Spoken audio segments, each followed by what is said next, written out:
Siguiendo con los elementos y la tabla periódica, vamos a ver ahora los diferentes componentes que forman un elemento y cómo afecta al elemento el variar un número de esos componentes, ¿vale? Como veis, aquí tenemos, vamos a llamarlo elemento X, ¿vale? Y veis que aparece con dos números, ¿de acuerdo? El mayor siempre se pone arriba y el más pequeñito abajo, ¿vale? El mayor siempre es el número másico, ¿vale? Por lo tanto, nosotros pondríamos en nuestro cuadro 23, y el número atómico, como veis, es el pequeño que se pone abajo. Normalmente, si el elemento está neutro, quiere decir que vamos a tener el número de protones y electrones coincidirá siempre con el número atómico, ¿vale? Y el número de neutrones será el resultado de restar el número másico menos el número atómico, que en este caso sería 12.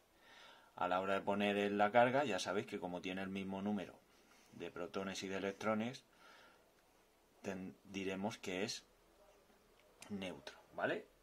Pero ahora bien, imaginaros que vamos a hacer el mismo elemento y nos salen estos símbolos, ¿vale?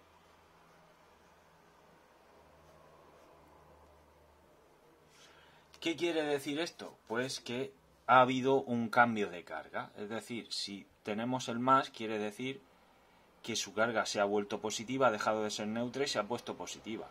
Y aquí, como veis, la carga es negativa. ¿Qué quiere decir eso? Que si nos sale el más, es que ha perdido electrones. ¿Qué quiere decir eso? Que si no nos sale ningún número más, es que ha perdido un electrón. Por lo tanto, nosotros pondríamos los mismos números, pero el que cambia sería el de electrones. Por lo tanto, si ponemos que aquí el más 1 quiere decir que el elemento ha perdido un electrón y por lo tanto se nos quedaría en 10.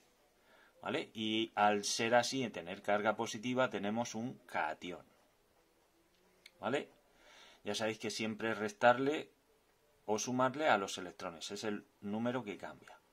¿Vale? Aquí, como tenéis, sale más, por lo tanto habrá carga positiva y habrá pérdida de electrones. ¿Cuántos? 3. Pues seguimos poniendo exactamente lo mismo. Sería 23, 11, 12, 11 protones. Y aquí sería coger el número 11 y restarle 3. Por lo tanto tendría 8 electrones. Y seguimos teniendo un catión. ¿Vale? Ahora, ¿qué ocurre cuando aparece un menos? Quiere decir que la carga deja de ser neutra y pasa a ser negativa. Y al ser negativa quiere decir que hay más electrones que protones. Por lo tanto, en este caso, ponemos lo mismo y aquí sería 11 más 1. Por lo tanto, serían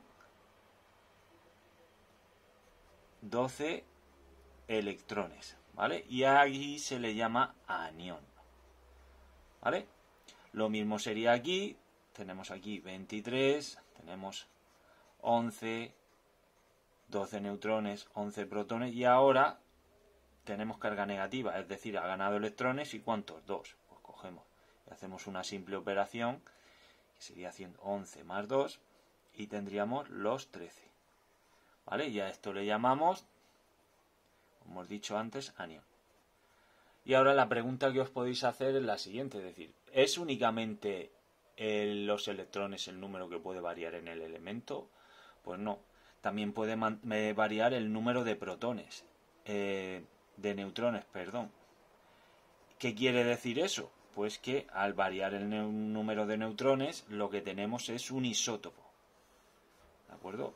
¿Y cómo afecta el cambio de número de neutrones? Pues afecta, como veis, al número másico. ¿Vale? Y esto nos sirve para introducir el nuevo término que sería el cálculo de la masa atómica relativa. ¿Y cómo se calcula la masa atómica relativa? Pues bueno, nosotros tenemos ya los dos isótopos del elemento normal o neutro, que sería el hierro, y como veis tenemos dos isótopos, ¿vale? Y nos puede decir el ejercicio que este se encuentra al 92%, y este se encuentra al 8%, ¿vale? ¿Cómo sacamos la masa atómica relativa? Pues como veis aquí, se calcula de manera muy sencilla. Siempre es multiplicando la masa atómica del isótopo, que en este caso sería 56, por su porcentaje, como veis aquí en la fórmula, más el otro, que sería su masa atómica, son 54, y su porcentaje son 8. Y todo ello dividido entre 100. Si hubiese otro isótopo más, pues pondríamos el tercer isótopo con su masa atómica y su porcentaje, ¿de acuerdo? Y únicamente es haciendo con la calculadora las operaciones, sería 56 por 92, y lo tenemos así, sería 5152, y luego haríamos 54 por 8, que son 432, lo sumamos y ello lo dividimos entre 100, ¿vale? Al sumarlo sería 5152 más 432 nos da 5.584, y al dividirlo entre 100 corremos la coma a dos lugares y su masa atómica relativa sería el 55,84%, ¿de acuerdo? Por lo tanto, ya sabéis, un elemento se compone de la tabla periódica de estos componentes. Tenemos un número másico, que suele ser el número de arriba, el número atómico, que representa el número pequeño y se coloca abajo, y ya sabéis que el número atómico siempre suele coincidir con el número de protones y de electrones, ¿de acuerdo? Cuando coincide el número de protones y de electrones estamos hablando de un elemento neutro, pero cuando hay una pérdida o ganancia de electrones, si pierde electrones la carga se queda positiva y hablamos de cationes, y si gana electrones adquiere carga negativa y estamos hablando de aniones. Y como veis, simplemente restar o sumar dependiendo de la carga que tenga. Y lo único que varía es el número de electrones.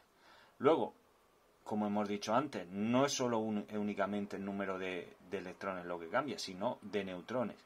Y eso nos da lugar a isótopos, ¿vale? Y como veis en este ejercicio, tenemos dos isótopos del hierro, donde, como veis, varía su masa atómica.